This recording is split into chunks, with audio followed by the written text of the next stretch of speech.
Hello दोस्तो, बुकवर्ल्डमध्ये आपलं पुन्हा एकदा स्वागत. आज आपण अग्निपंख या डॉक्टर APJ अब्दुल कलाम यांच्या आत्मचरित्रात्मक पुस्तकाचं क्रमशः वाचन ऐकणार आहात.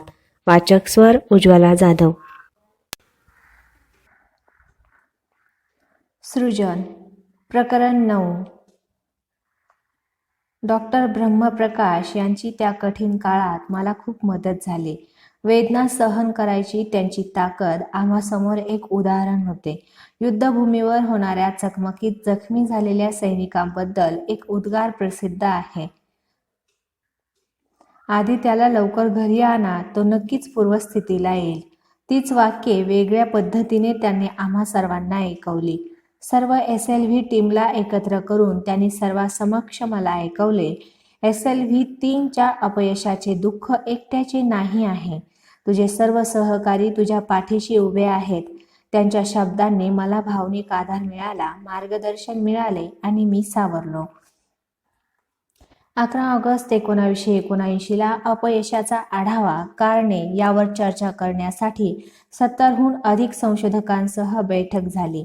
तांत्रिक तपशिलाचा विस्तृत आढावा घेण्यात आला. अपयशाची मीमांसा करण्यात आली. श्री M.K. अथिनन यांच्या नेतृत्वाखाली नेमलेल्या समितीने निरीक्षणानंतर अपयशाच्या कारणांबद्दल निष्कर्ष मांडले. दुसऱ्या टप्प्यातील नियंत्रण करणाऱ्या उपकरणांच्या संचामध्ये बिघाड होता, त्यामुळे अवकाशात यान अस्थिर झाले, त्यावरचे नियंत्रण सुटले. परिणाम म्हणून त्याचा वेग आणि पृथ्वीपासूनची उंची झपाट्याने कमी झाली. पुढच्या टप्प्यांची यंत्रणा कार्यान्वित होण्यापूर्वी ते समुद्रात कोसळले. मग दुसऱ्या टप्प्याच्या नियंत्रण यंत्राची कसून तपासणी करण्यात आली. रेड फ्युमिंग नायट्रिक ॲसिड हे रसायन या टप्प्याच्या इंधन मिश्रणात प्राणवायू पुरवण्यासाठी वापरलेले होते. त्या टाकीची एक झडप नादुरुस्त होती, त्यामुळे जेव्हा काउंटडाऊन सुरू झाला त्याच्या 8व्या मिनिटाला बारीक गळती त्या टाकीमध्ये चालू झाली. पहिल्या टप्प्यातून दुसऱ्या टप्प्यात गेल्यावर प्रॉपेलंट बाहेर आले, तरी ऑक्सिडायझर न मिळाल्यामुळे त्याचे ज्वलन होऊन कार्यशक्ती निर्माणच झाली नाही. पृथ्वीच्या गुरुत्वाकर्षणाचा विरोध करून वेग, उंची वाढवण्यासाठी यानाला जोराचा पुरवठा होऊ न शकल्याने दोन्ही घटक झपाट्याने खाली आले आणि यान कोसळले. इस्रोच्या वरिष्ठ अधिकाऱ्यांच्या बैठकीत प्रोफेसर धवनना या मोहिमेच्या अपयशाचा विस्तृत अहवाल देण्यात आला. तो स्वीकारण्यात आला. तांत्रिक त्रुटी आणि त्याचे परिणाम यावर तपशिलाने चर्चा करण्यात आली. मीटिंग संपली तेव्हा अपयश व्यवस्थापनाचे कार्य सुरळीत पार पडल्यामुळे एक प्रकारचा ताण गेल्यासारखी समाधानाची भावना पसरली. नक्की समस्या समजली असल्याने त्यावर उपाय योजणे शक्य होते. मी मात्र अस्वस्थ होतो. माझ्यावरील जबाबदारी झटकून टाकणे माझ्या विवेकाला पटत नव्हते. नियंत्रण प्रक्रियेत जर चूक झाली असेल तर ज्याच्या हाती निर्णय देणे असते त्याला दुसऱ्यांनी दोष दिला नाही तरी त्याचे मन दोष देतेच. त्या क्षणी मी चटकन उठून उभा राहिलो आणि प्रोफेसर धवनना म्हणालो, सर, जरी माझ्या मित्रांनी अपयशाचे कारण ठरलेली चूक दाखवली आणि अपयशाचे समर्थन केले, तरी जेव्हा काउंटडाऊन सुरू झाला आणि ॲसिडची अगदी बारीक गळती क्षुल्लक समजून दुर्लक्षिण्यात आली, त्यावेळी या प्रकल्पाचा प्रमुख म्हणून मी उड्डाण थांबवायला हवे होते. कदाचित त्याने झालेले नुकसान टाळता आले असते. अशा प्रकारची चूक परदेशात घडली असती तर प्रकल्पाधिकाऱ्याला नोकरी गमवावी लागली असती. या SLV 3च्या अपयशाची पूर्ण जबाबदारी मी स्वीकारतो. हॉलमध्ये टाचणी टाकली तरी आवाज होईल अशी शांतता पसरली. मग प्रोफेसर धवन उठून उभे राहिले आणि म्हणाले, मी आता कलाम यांना कक्षेमध्ये फिरत ठेवणार आहे. मीटिंग संपल्याची खूण करत ते निघून गेले. विज्ञानाचा शोध घेत पुढे जाणे अतिशय आनंद देणारे आहे. त्यात कठोर परिश्रम असले, अपयश आले तरी कुणीही खरा विज्ञानप्रेमी हा शोध घेणे थांबवत नाही. इतिहासातील अनेक उदाहरणे मी आठवत राहिलो. जोहान्स केपलर यांनी ग्रहाचे गतिविषयक नियम सूत्रबद्ध केले. 2 नियम पूर्ण झाल्यावर तिसऱ्या नियमासाठी त्यांना 17 वर्षे सतत धडपड करावी लागली. ग्रहांची लंबवर्तुळाकार कक्षा आणि सूर्याभोवती एक भ्रमण पूर्ण करण्यासाठी लागणारा वेळ यांचा संबंध प्रस्थापित करणारा तिसरा नियम सूत्रबद्ध करेपर्यंत अनेकदा त्यांना अपयशाचे धनी व्हावे लागले. मानव चंद्रावर उतरू शकेल असे स्वप्न पाहणारा रशियन गणितज्ञ कॉन्स्टँटिन स्तिलोस्की त्यांना स्वप्नपूर्तीसाठी 4 दशके वाट पाहावी लागली आणि शेवटी प्रयत्न यशस्वी झाला तो अमेरिकेचा. प्रोफेसर चंद्रशेखर केंब्रिजला विद्यार्थी असताना त्यांनी चंद्रशेखर मर्यादा ही संकल्पना मांडली. ते 1930 साल होते. जवळजवळ 50 वर्षे वाट पाहिल्यावर त्यांना नोबेल पारितोषिक मिळाले. त्यांची संकल्पना मान्य होऊन तेव्हाच त्या दिशेने संशोधन झाले असते तर खगोलशास्त्रातील ब्लॅक होल या कल्पनेचा उगम कितीतरी आधी झाला असता. तारे मृत्यू पावल्यानंतर प्रचंड गुरुत्वाकर्षण असलेल्या एका खोल गर्तेत त्याचे रूपांतर होते. प्रकाश किरणही त्यामधून पार न होता शोषले जाते. या संकल्पनेला ब्लॅक होल असे म्हणतात. त्याचे पुरावे अलीकडे मिळालेले आहेत. खुद्द व्हॉन ब्राऊन यांना सॅटर्न लॉन्च व्हेइकल बनवण्यापूर्वी अनेक फसलेल्या मोहिमांना तोंड द्यावे लागले होते. माझी निराशा त्यापुढे पदार्थ होती. या आठवणीमुळे विचारामुळे मला निराश मनस्थितीतून बाहेर यायला मदत झाली. नोव्हेंबर 1979 मध्ये डॉक्टर ब्रह्मप्रकाश निवृत्त झाले. VSSCच्या वादळी प्रवाहात स्थिर राहून ते माझ्या पाठीशी होते. टीम स्पिरिटवर त्यांचा विश्वास होता. त्यामुळे SLVच्या प्रशासनाचा साचा आदर्शवत ठरला. पुढे देशातील अनेक वैज्ञानिक प्रकल्प त्यांच्याच धर्तीवर राबवले गेले. त्यांचा सल्ला नेहमी समतोल असे. माझ्या उद्दिष्टांपासून मी दूर जात आहे असे लक्षात आले तर मृदू शब्दात ते पुन्हा मार्गावर आणत. प्रोफेसर साराभाईंनी मला घडवले आणि डॉक्टर ब्रह्मप्रकाशने त्या साच्यात मला मजबूत केले. त्यांच्या सहवासात माझ्या व्यक्तिमत्वाला नव्या मिती प्राप्त झाल्या. माझ्या स्वभावात थोडा घायकुतेपणा होता. त्यामुळे मी कधीकधी पुढे रेटण्याचा प्रयत्न करत असे. त्यावेळी मला सावध करण्यासाठी ते म्हणत, मोठे प्रकल्प हे पर्वतासारखे असतात.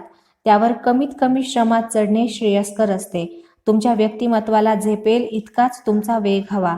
अस्वस्थ झालात तर वेग वाढवा. मनावर ताण येत असेल तर वेग कमी करा. पर्वतारोहण करताना अस्वस्थपणा आणि दमणूक यामध्ये तोल साधला जायला हवा. तुमच्या कुठल्याही योजनेचा टप्पा हा ध्येयाकडे जायचे साधन म्हणून पाहू नका, तर ती एक स्वतंत्र घटना आहे असा दृष्टिकोन बाळगा. मगच तुम्ही योजना नीट हाताळताय असे मी म्हणेन. डॉक्टर ब्रह्मप्रकाश एक आदर्श व्यवस्थापक होते. इमर्सनची एक ब्रह्मावर केलेली कविता आहे. तिच्यामध्ये मला डॉक्टर ब्रह्मप्रकाशांच्या उपदेशाचे पडसाद उमटलेले वाटतात. मारणाऱ्याला वाटते तो जीव घेतो आहे, मरणाऱ्याला वाटते त्याचा जीव जातो आहे. त्या दोघांनाही ठाऊक नाहीत माझे मार्ग, ठेवणे, नेणे आणि पुन्हा परतणे. अज्ञात भविष्य काळासाठी जगणे उथळपणाचे लक्षण आहे. म्हणजे पर्वतावर चढाई करताना आजूबाजूचे न पाहता फक्त शिखराकडेच नजर ठेवायची असे आहे. जीवन आजूबाजूलाच फुललेले असते, शिखरावर नाही. वाटेवरती घटना घडतात, अनुभव येतात, तंत्रकौशल्ये आत्मसात केली जातात. शिखराचे महत्त्व इतकेच की त्यामुळे दिशा समजतात. मी पुढे चालू लागलो ती उंची गाठण्यासाठी. आजूबाजूचे अनुभव घेत, माझे संचित वाढवत, सावकाश पावलामागे पावले टाकत, पण प्रत्येक पाऊल शिखराच्या दिशेने आहे याचे भान बाळगत पुढे जाऊ लागलो. SLV 3च्या टीममध्ये काही अतुलनीय धैर्य असणारी माणसे होती. सुधाकर आणि शिवरामकृष्णन याबद्दल आधी सांगितले आहे. शिव कामेनाथन हा असाच एक बेडर सहकारी. त्याच्यावरती त्रिवेंद्रमहून श्रीहरिकोटाला सीबॅट ट्रान्सपॉडर आणायची जबाबदारी सोपवलेली होती. तिथे ते उपकरण यानामध्ये बसवायचे होते. ट्रान्सपॉडर हे उपकरण रडारसाठी खुणेच्या सूचना प्रसारित करते. त्यामुळे यानाचा अवकाशात माग काढता येतो. उड्डाण केल्यापासून शेवटच्या ठरवलेल्या जागी पोहोचेपर्यंत ट्रान्सपॉडरकडून आलेल्या सूचनांच्या सहाय्याने यान नियंत्रित केले जाते. त्रिवेंद्रमहून येताना मद्रास विमानतळावर विमान उतरताना आपल्या मार्गापासून ढळले आणि घसरत गेले. क्षणार्धात धुराच्या ढगाने वेढले गेले. भराभर आणीबाणीची दारे उघडून सर्वांनी उड्या टाकल्या. आपापला जीव वाचवण्यात प्रत्येक जण मग्न होता. शिवकामेने त्या परिस्थितीतही प्रथम सामानातला ट्रान्सपॉडर हस्तगत केला. विमानाच्या कर्मचाऱ्यांबरोबर सर्वात शेवटी तो धुरातून बाहेर आला. तेव्हा त्याच्या छातीशी त्याने ट्रान्सपॉन्डर धरलेला होता. आणखी एक प्रसंग आठवतो. प्रोफेसर धवन SLV-3च्या बांधणी केंद्राची पाहणी करायला आले होते. मी, माधवन नायर आणि धवन यंत्राच्या एकत्रीकरणावर चर्चा करत होतो. यान आडव्या स्थितीत लॉन्चरवर ठेवलेले होते. आम्ही चारी बाजूंनी फिरत त्याचे हार्डवेअर तपासत होतो. कसे कुणास ठाऊक माझे लक्ष बाजूला अंतरावर ठेवलेल्या पाण्याच्या विशिष्ट आकाराच्या टाक्यांकडे गेले. इमारतीला आग लागली तर विझवण्यासाठी त्या बसवल्या होत्या. त्यांची टोकदार तोंडे यानाच्या दिशेने होती हे पाहून मी अस्वस्थ झालो. माधवन नायरला मी म्हणालो, आपण त्यांची दिशा 180 अंशात बदलून विरुद्ध बाजूला केली तर पाण्याचे जोरदार झोत यानावर पडणार नाहीत. तिथल्या तिथे माधवन नायर यांनी पाण्याच्या जेटची दिशा वळवायला सांगितले. त्यानंतर काही मिनिटातच पाण्याच्या धारा उसळल्या. अग्निशमन उपकरणे तपासली जात होती. त्यावेळी झोत यानावर पडले असते तर त्याचे खूपच नुकसान झाले असते. हा एक दूरदृष्टीचा छोटासा महत्त्वाचा धडा होता. मला त्याच वेळी ते सुचले, यामागे दैवी शक्तीचा हात होता का? 17 जुलै 1980 या दिवशी म्हणजे SLV-3च्या दुसऱ्या चाचणी आधी 3 तास वर्तमानपत्रांतून अनेक भाकिते प्रकाशित करण्यात आली होती. एका पेपरने म्हटले होते, प्रकल्पाचे मुख्य अधिकारी सापडू शकले नाहीत, त्यांच्याशी संपर्क करता आला नाही. अनेकांनी पहिल्या अयशस्वी मोहिमेचा सविस्तर इतिहास छापला होता. त्यांची काही मिनिटात समुद्रात कशी इतिश्री झाली हेही त्यात होते. काहींना SLV-3च्या उड्डाणात लष्करी उपयोगासाठी प्रभावी क्षेपणास्त्रे बनवायची बीजे दिसली होती. कुणी देशाच्या सर्व उग्र समस्या काहीतरी संबंध लावून SLV-3 प्रकल्पाशी जोडल्या होत्या. मला एकच ठाऊक होते, उद्याचे SLVचे अवतरण भारतीय अवकाश संशोधनाचे भवितव्य ठरवणार होते. सर्व देशाचे डोळे आमच्यावर रोखलेले होते. 18 जुलै 1980ला सकाळी 8:03 श्रीहरिकोटा येथील अवकाशतळावरून आपल्या देशाचे पहिले उपग्रह प्रक्षेपण वाहन उचलले गेले. रोहिणी उपग्रह आपल्या कक्षेत शिरण्यापूर्वी 600 सेकंद संगणकाच्या पडद्यावर चौथ्या टप्प्याच्या भागाला योग्य तो वेग मिळाल्याची सूचना मला मिळाली. त्यानंतर 2 मिनिटात रोहिणी उपग्रह कक्षेमध्ये योग्य तऱ्हेने फिरू लागल्याचा संदेश आला. संगणकाच्या टकटकीमध्ये मी माझ्या आयुष्यातले सर्वात महत्त्वाचे शब्द उच्चारले. Mission director calling all stations. एक महत्त्वाची घोषणा करायची आहे. अवकाश वाहनाच्या 3 टप्प्यांचे काम सुरळीत झालेले आहे. चौथ्या टप्प्याच्या अबोजी मोटरने रोहिणी उपग्रहाला योग्य तो वेग देऊन ठरवलेल्या कक्षेमध्ये यशस्वी अवतरण केले आहे. चारी बाजूंनी आनंदाचे चित्कार उमटले. मी नियंत्रण कक्षाच्या इमारतीतून बाहेर आलो. माझ्या सहकार्याने विजयोन्मादाने मला उचलले आणि मिरवणुकीने पुढे नेले. सगळ्या देशात उत्साहाचे वारे संचारले. उपग्रह अवतरणाची यंत्रणा असलेल्या काही मोजक्या देशांच्या पंक्तीत भारताने प्रवेश केला होता. वर्तमानपत्रांनी मोठमोठ्या मंथळ्यातून ही बातमी दिली. आकाशवाणी, दूरदर्शनवर विशेष कार्यक्रम सादर केले गेले. लोकसभेने बाके वाजवून आपला आनंद व्यक्त केला. राष्ट्राने पाहिलेले एक स्वप्न साकार झाले होते. देशाच्या इतिहासात एका नव्या पर्वाची सुरुवात होत असल्याची नांदी होती. प्रोफेसर सतीश धवन, इस्रोचे चेअरमन यांनी आपल्या संयमी सावध शब्दांमध्ये अवकाशाचा वेध घेणे यापुढे देशाला शक्य होईल अशी घोषणा केली. इंदिरा गांधींनी खास तार पाठवून आमचे अभिनंदन केले. पण सर्वात महत्त्वाची प्रतिक्रिया भारतीय विज्ञान जगताची होती. या घटनेचे स्वागत करताना त्यांनी 100% स्थानिक तंत्रज्ञान वापरून उपग्रहाचे अवतरण यशस्वी केल्याचा अभिमान व्यक्त केला होता. गेली 20 वर्षे हुलकावण्या देणारे यश अखेर माझ्या पदरात पडले याचा भरभरून आनंद मला झाला होता. पण त्याला एक दुःखाची किनारही होती. मला सदैव प्रोत्साहन देणारे माझे वडील जलालुद्दीन आणि माझे गुरु प्रोफेसर साराभाई माझ्या आनंदात सामील होऊ शकत नव्हते. SLV-3च्या यशस्वी उड्डाणांच्या यशाचे प्रमुख श्रेय ज्यांनी या कार्यक्रमाची मुहूर्तमेढ रोवली त्या अवकाशशास्त्राच्या पितामहांना प्रोफेसर साराभाईंना आहे. त्यानंतर VSSCचे शेकडो कर्मचारी ज्यांच्या परिश्रमाने उदंड इच्छाशक्तीने एक एक पायरी चढत प्रकल्प पूर्णत्वाला आला त्यांना जाते आणि त्यांना यशस्वी नेतृत्व देणाऱ्या प्रोफेसर धवन आणि डॉक्टर ब्रह्मप्रकाश यांनाही आहे. त्या रात्री खूप उशिरा भोजन झाले. हळूहळू यशाचा सोहळा उन्माद शांत झाला. मी झोपण्यासाठी कॉटवर पहुडलो तेव्हा खूप दमलो होतो. उघड्या खिडकीतून ढगांच्या दाटीत चंद्रबिंब दिसत होते. त्या दिवशी समुद्रावरून वाहणारे वारे सुद्धा श्रीहरिकोटाच्या विजयी वातावरणाने जणू भारले गेले होते. त्यानंतर महिनाभरातच मी मुंबईच्या नेहरू विज्ञान केंद्राला एक दिवसाची भेट दिली. SLV-3च्या अनुभवाची देवघेव करण्यासाठी मला त्यांनी बोलावले होते. तिथे असताना मला दिल्लीहून प्रोफेसर धवन यांनी फोन करून इंदिरा गांधींच्या भेटीसाठी सोबत चालण्याची सूचना केली. दुसरे दिवशी सकाळी ती भेट ठरली होती. नेहरू केंद्राच्या लोकांनी माझ्या दिल्ली तिकिटाची आनंदाने सोय केली. पण मला एक अडचण आली होती. मी माझ्या नेहमीच्या साध्या वेशात आलेलो होतो. पायात नेहमीच्या चपला होत्या. पंतप्रधानांच्या भेटीला जायचे तर रीतिरिवाजात बसणारा पोशाख माझ्याकडे नव्हता. मी प्रोफेसर धवनना माझ्या समस्येबद्दल सांगितले तर चटकन ते म्हणाले, कसली काळजी करू नका, तुमच्या उज्ज्वल यशाचे सुरेख कपडे तुमच्या अंगावर आहेत.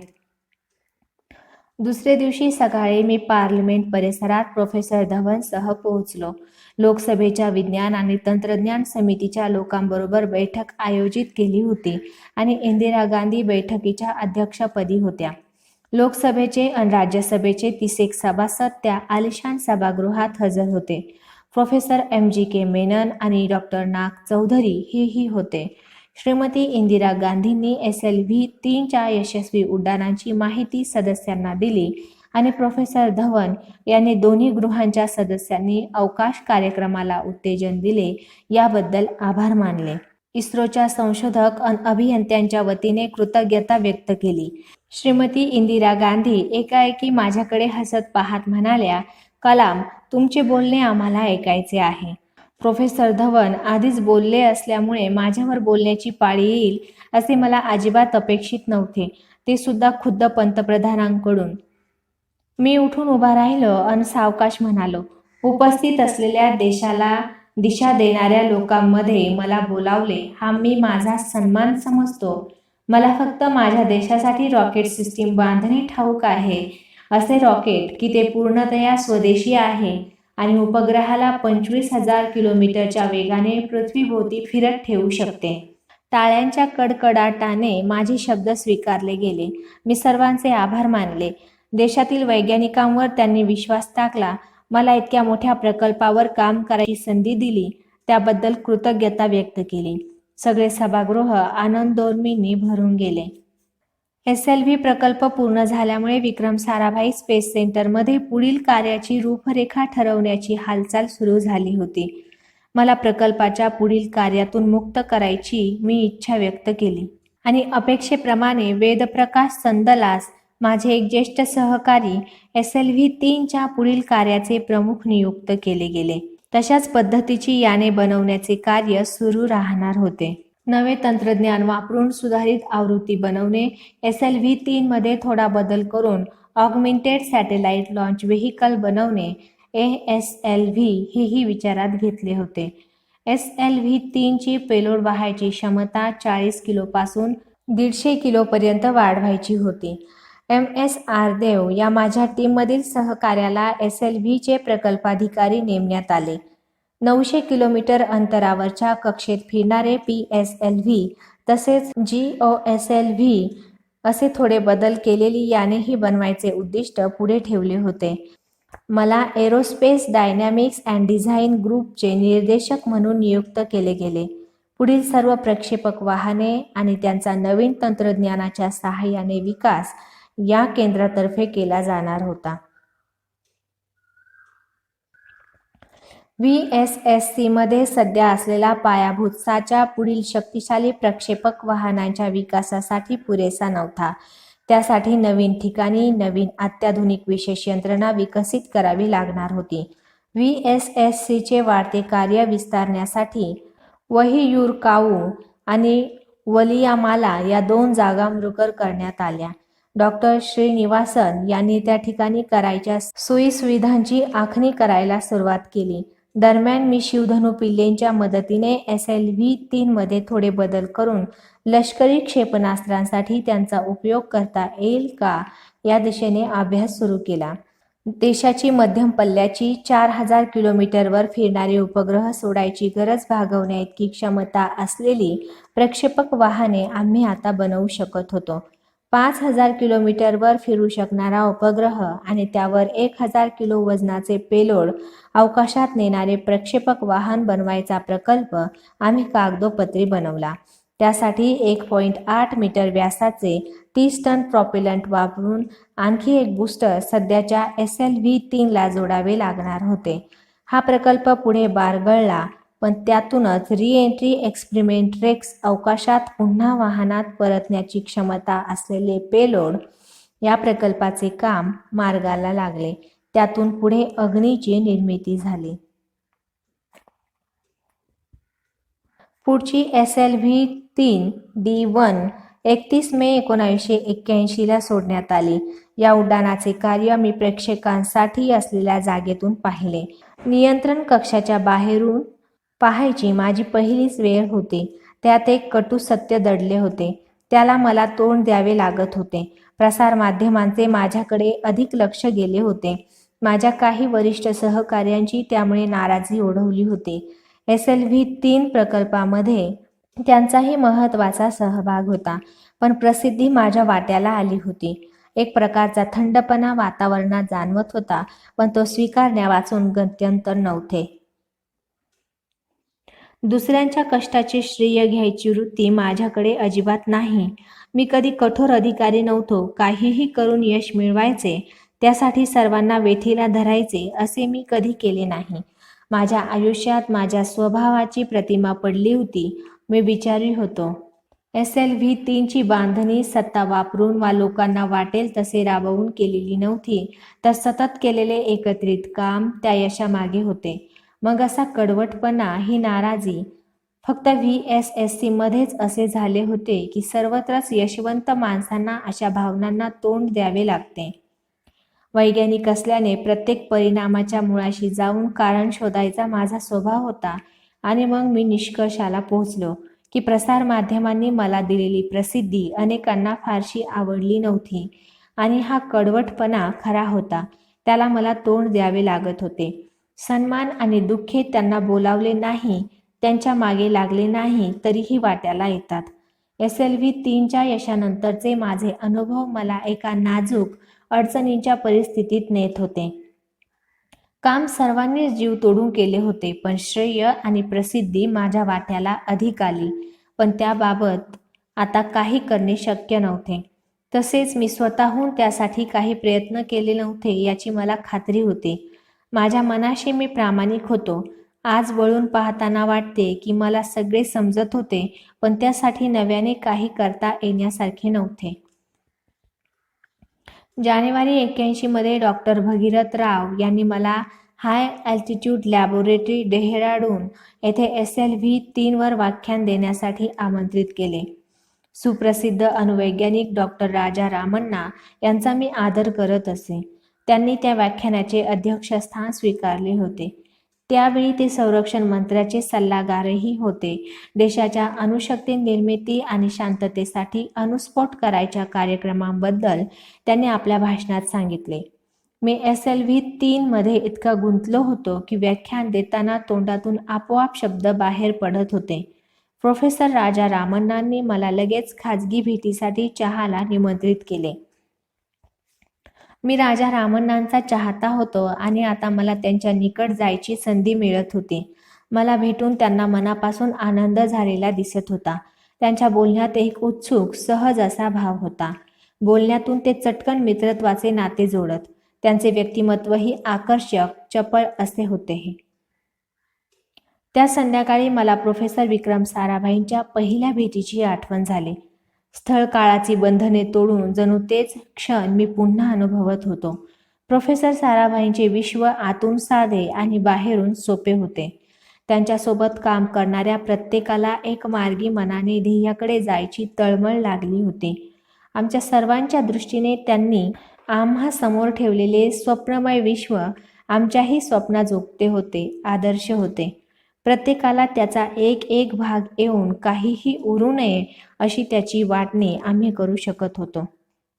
पण आता मी अशा मुक्कामाला पोहोचलो होतो की माझ्या जगात साधेपण उरले नव्हते. ते आतून गुंतागुंतीचे आणि बाह्यता कठीण असे बनले होते. माझे स्वदेशातच रॉकेट बनवायचे ध्येय मी गाठले आणि बाह्य अडथळ्यांचा मला जाणवेल असा त्रास सुरू झाला. त्यामुळे माझ्या अंतर्मनातही कलह माजला होता. माझा मार्ग पूर्वीसारखा ठेवणे मला कठीण जात होते. माझे वर्तमान अनुभूत यातील संबंध पूर्णपणे बिघडून गेले होते. माझ्या वर्तमानाची आणि भविष्याची सांधेजोड कशी करावी हा माझ्या पुढचा पहिला महत्त्वाचा विचार होता. मी प्रोफेसर रामनांकडे चहासाठी निघालो तेव्हा अशा विचारांमध्ये गुरफटलेलो होतो. बोलण्यातून ते लगेचच महत्त्वाच्या मुद्द्यावर आले. डेव्हिल या क्षेपणास्त्राचा प्रकल्प अर्ध्यावर सोडून देण्यात आला होता. खरे म्हणजे DRDL मधील नारायणन आणि त्यांच्या टीमने हा प्रकल्प वेगाने प्रगतीपथावर नेला होता. पण लष्करी क्षेपणास्त्रे प्रत्यक्ष उत्पादनाचे काम मरगळून पडले होते. DRDOला कुणातरी तडफदार अधिकाऱ्याची गरज निर्माण झाली होती. त्यांचा क्षेपणास्त्राचा विकास ड्रॉईंग बोर्डवरच्या आरेखनामध्ये आणि जमिनीवरच्या लहान मोठ्या चाचण्यात अडकून पडला होता. मला DRDLची जबाबदारी घ्यायला आवडेल का असे त्यांनी स्पष्टच विचारले. त्यांच्या मनात मी गायडेड मिसाईल डेव्हलपमेंट प्रोग्राम GMDPला आकार द्यावा असे होते. त्यांच्या या सूचनेने माझ्या मनात विचारांचा भावनांचा कल्लोळ माजला. माझ्या रॉकेट क्षेत्रातील सर्वकष ज्ञानाचा वापर करून घेण्याची अशी दुसरी संधी मला मिळालीच नसते. त्यांच्या नजरेत माझी एवढी योग्यता आहे हा माझा खरा सन्मान होता. पोखरण येथील अणुस्फोटामागची प्रेरणा तेच होते. भारताच्या विज्ञान क्षेत्रातील रास्त क्षमतेबद्दल त्यांनी बाह्य जगात जो दरारा निर्माण केला होता त्याने मी थरारून गेलो होतो. मी त्यांना नकार देऊ शकणार नाही हे माझे मलाच उमजले.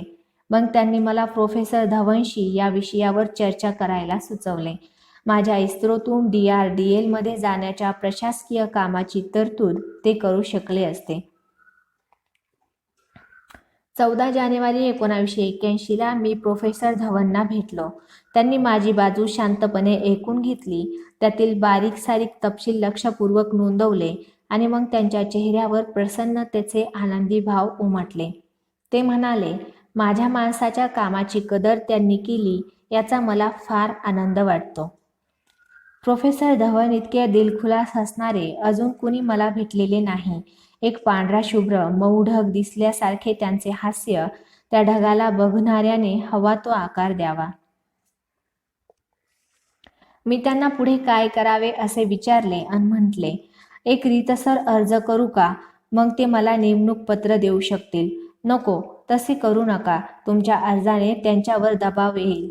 माझ्या दिल्ली भेटीत मी वरिष्ठ अधिकाऱ्यांशी बोलतो, मग पाहू. मला ठाऊक आहे तुमचा एक पाय नेहमीच DRDOमध्ये ठेवलेला होता. आता तुमचा गुरुत्व मध्यच तिथे सरकतो आहे. कदाचित प्रोफेसर धवन जे सांगत होते त्यात तथ्य होते, पण माझे हृदय सदैव इस्रोमध्येच होते हे त्यांना ठाऊक नव्हते का? 1981 सालच्या प्रजासत्ताक दिनी माझ्यासाठी एक सुखद आश्चर्य वाट पाहत होते. 25 जानेवारीच्या संध्याकाळी प्रोफेसर UR राव यांचे सचिव श्री महादेवन यांचा मला दिल्लीहून फोन आला. गृह खात्याने मला पद्मभूषण हा सन्मान दिल्याची बातमी त्यांनी दिली. पाठोपाठ प्रोफेसर धवन यांचा महत्त्वाचा अभिनंदनाचा फोन आला. माझ्या गुरूंकडून आलेल्या त्या अभिनंदनाने मी विशेष आनंदित झालो. त्यांना पद्मविभूषण हा सन्मान मिळाल्याबद्दल मीही त्यांचे मनःपूर्वक अभिनंदन केले. डॉक्टर ब्रह्मप्रकाशना ताबडतोब फोन करून मी त्यांचे आभार मानले. त्यांनी फोनवरच कौतुकाने रागवीत म्हटले, इतके आभार मानायची गरज नाही. माझ्या मुलाचाच हा सन्मान मिळाल्याचा आनंद मला होतो आहे. त्यांच्या या प्रेमाने मी भारावून गेलो. माझ्या भावनांवर मी काबू ठेवू शकलो नाही. बिस्मिल्ला खानच्या सनईच्या सुरांनी मी माझी खोली भरून टाकली. त्या सुरांनी मला वेगळ्या जगात, वेगळ्या काळात नेले. मी रामेश्वरमला जाऊन आईला मिठीत घेतले. वडिलांनी माझ्या केसांतून आपला हात प्रेमाने फिरवला. माझा करता करविता जलालुद्दीनने मशीद रोडवरच्या गर्दीला आनंदाने ओरडून ही बातमी दिली. माझ्या बहिणीने जोहराने माझ्या आवडीची खास मिठाई बनवली. पक्षी लक्ष्मण शास्त्रींनी माझ्या कपाळी कुंकुम तिलक रेखला. फादर सालोमन यांनी खांद्यावर क्रॉसची खूण करत मला आशीर्वाद दिले. प्रोफेसर साराभाई अभिमानाने माझ्याकडे बघून हसताना मला दिसले. 20 वर्षापूर्वी त्यांनी रोवलेल्या बीजाचा वृक्ष झाला होता आणि देशवासियांना त्याची मधुर फळे चाखायला मिळाली होती. पद्मभूषण या माझ्या सन्मानाने VSSC मध्ये संमिश्र स्वागत झाले. काही जणांनी माझ्या आनंदात सहभागी होऊन तो द्विगुणित केला, तर काहींना मला एकट्याला बाजूला काढून सन्मानित केले याचा विषाद वाटलेला मला कळला. अगदी जवळच्या काहींना हेवाही वाटलेला मला कळला. मला एक कळत नाही, जीवनाची चांगली बाजू पाहण्याऐवजी काही जण वाकड्या वाटेने का विचार करतात. जीवनातील आनंद, समाधान आणि यश आपल्या मार्गाच्या योग्य निवडीवर अवलंबून असतात. काही शक्ती नेहमीच तुमच्यासाठी तर काही विरुद्ध दिशेने कार्यरत असतात. त्यातून आपण आपली निवड चोख तऱ्हेने केली तरच मार्ग काढणे शक्य होते. माझा आतला आवाज मला सांगत होता की फार काळ आतमध्ये उसळत असलेली नवी काही करायची उर्मी मी संधीमध्ये बदलायला हवी. नव्या वातावरणात काम करायला हवे. पाटी कोरी करून नव्याने समीकरणे लिहायची गरज आहे. आधी लिहिलेली गणिते बरोबर होती का? जीवनाच्या शाळेत सोडवलेली गणिते तपासण्याची पद्धतच वेगळी असते. इथे विद्यार्थ्याला स्वतःचे प्रश्न तयार करावे लागतात. त्याची उत्तरेही त्यालाच शोधावी लागतात आणि ती बरोबर आहेत हे तपासण्याची जबाबदारीही त्याचीच असते. इस्रोमध्ये 18 वर्षे हा काळ फार झाला होता. कडवटपणा मागे ठेवल्याशिवाय इस्रो सोडणे शक्य नव्हते. माझ्या दुरावलेल्या मित्रांसाठी लुईस कॅरोलच्या ओळी मला सुयोग्य वाटल्या. मी खून केला असा आरोप तुम्ही करू शकाल. माझी समजूत कमी पडली असेही म्हणू शकाल. आपण सर्व कधी कधी दुबळे असतो, पण खोटेपणाने आव आणून वागणे हा गुन्हा मी कधीच केला नाही.